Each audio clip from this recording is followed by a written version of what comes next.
बुलेटिनच्या सुरुवातीलाच बातमी आहे दुष्काळासंदर्भात। मराठवाड्यात भीषण दुष्काळजन्य परिस्थिती निर्माण झाली आहे। मराठवाडा भीषण दुष्काळात सामना करतोय। तर आता अशातच मोठ्या अपेक्षेने शेतकऱ्यांनी उभारलेले शेततळे देखील आता कोरडे ठाक पडल्याचं चित्र हे मराठवाड्यात पाहायला मिळतंय।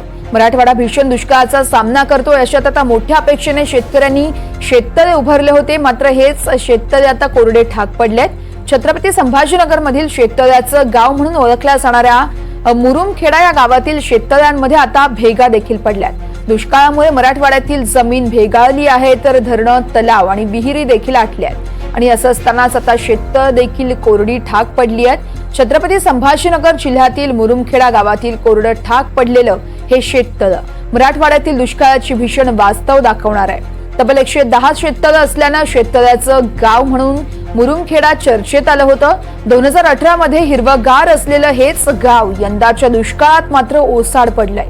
कधी काळी 110 शेततळ्यात 10 कोटी लिटर पाणी साठवलं जायचं, पण आता याच शेततळ्यात 10 लिटर देखील पाणी नाहीये।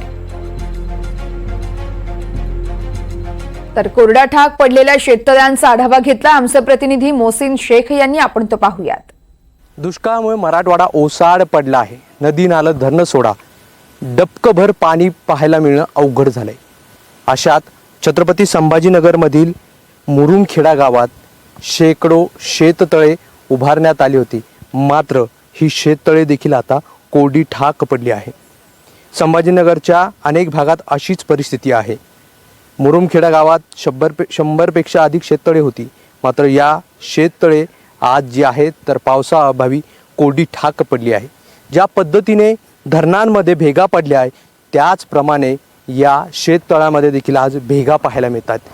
मोठ्या अपेक्षेने शेतकऱ्यांनी लाखो रुपये खर्च करून हे जे शेततळे आहे उभारले होते, आणि त्यामुळे अशात त्यांना या शेततळ्यातून अपेक्षा होती, मात्र पाणीच नसल्याने आता आणि हे शेततळे जे आहे तर कोरडी ठाक पडली आहे। या शेततळ्यावर अवलंबून शेतकऱ्यांनी जी बागायत लावली होती, त्या बागायतीची अवस्था काय झाली ते देखील आपण पाहू शकतो।